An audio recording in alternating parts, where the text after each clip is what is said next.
Felicidade a você, a sua família, muita paz, muita alegria, muita saúde, é o que eu desejo, em nome de Jesus. O texto que nós vamos considerar nesse momento está em Marcos, livro de Marcos, capítulo 9, do verso 43 ao 48. Algumas pessoas nos têm interrogado, dizendo que transparece esse texto dar a entender que existe o inferno com pessoas nas chamas de fogo sendo torturadas atualmente no dia de hoje. E o texto eu quero ler, ele diz assim, Marcos 9, 43, eu vou ler.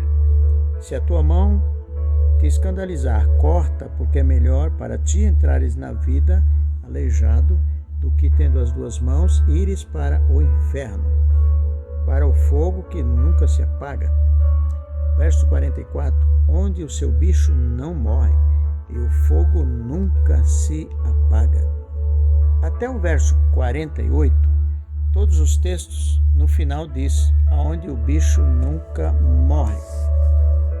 Se formos considerar literalmente da forma que está esse texto, nós teremos que admitir que os vermes, os bichos, são imortais. Porém, nesse texto, Jesus estava aqui no lugar da palavra inferno, no original grego, consta Geena. Você me pergunta, o que é Geena? Geena era o antigo vale de Inom, onde eram sacrificados próprios filhos a deuses estranhos. E ali se tornou em Jerusalém um lugar amaldiçoado. E transformou no dia de Cristo em um lixão, onde era jogado lixo diariamente, também corpos de animais mortos, e era adicionado enxofre e fogo para consumir o lixo. E ali constantemente havia vermes, bichos, e havia fogo também. Mas com essa palavra, Jesus estava querendo se referir ao lago de fogo que haverá após o milênio, que consta em Apocalipse 20, o versículo 10. Se você quiser conferir a existência do vale de Inom, a Geena, leia 2 Crônicas 28, 3, Josué 18, 16 e Jeremias 19, 2. A referência então, portanto, de Jesus aqui em Marcos 9, 43 ao 48, ele pontuou então o lago de fogo que está para vir. Mas eu quero ler um texto que vai nos esclarecer. Judas 1, verso 7. O livro de Judas é um capítulo, é anterior a Apocalipse. Nós vamos meditar nesses textos aqui de Judas e 2 Pedro. Judas 1,7 diz assim, assim como Sodoma e Gomorra e as cidades circunvizinhas, que havendo se corrompido como aqueles e ido após outra carne, foram postas, por exemplo, sofrendo a pena do fogo eterno. Veja bem, Sodoma e Gomorra eram duas cidades perversa, permissiva, com lascívia, pecados, e Deus exterminou aquela cidade com fogo. E aqui menciona fogo eterno. Porém, o fogo não existe mais, a cidade também não existe mais.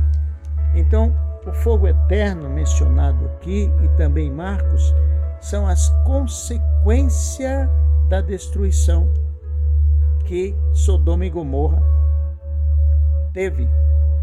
E para esclarecer, vamos para 2 Pedro, segunda carta de Pedro, 2, verso 6. E condenou a subversão às cidades de Sodoma e Gomorra, reduzindo-as a cinza e pondo-a para exemplo aos que vivem piamente hoje. E que Deus esclareça você, ilumine a nossa mente a cada dia mais, porque o lago de fogo existirá para todos os perdidos que cometem o pecado sem arrependimento. Mas ainda há tempo para arrependermos de nossas falhas, nossas culpas, nossas transgressões contra Deus. Diariamente podemos dobrar o joelho e pedir a Deus, porque Jesus está como nosso advogado, intercedendo, para nos defender no momento em que nós pedimos perdão. Para concluir, eu quero ler o texto de Malaquias. Malaquias é o livro anterior a Mateus, último livro do Velho Testamento, que nos diz assim: porque eis que aquele dia, note bem, aquele dia, o verbo está no futuro, vem ardendo como forno, todos os soberbos, todos os que cometem impiedade serão como palha, e o dia que está para vir os abrasará, diz o Senhor dos Exércitos, de sorte que lhes não deixará nem raiz e nem ramo. A raiz do pecado é Satã. E os ramos são os seguidores dos atos que Satã influencia na mente dos seres humanos para roubar, matar, adulterar, cobiçar, ter orgulho, ter ódio, ter soberba, avareza. Temos que nos arrepender a cada dia de atos maus, perversos, que procuram infiltrar em nossa mente. Que Deus abençoe a ti e que você possa desfrutar do reino eterno. O reino eterno de Cristo, esse será eterno, nunca terá mais fim, porque ali haverá paz, alegria, gozo de Cristo Jesus para todos aqueles que amam a vinda de Cristo. É o meu desejo, é a minha oração em seu favor. Que Deus o abençoe em nome de Jesus.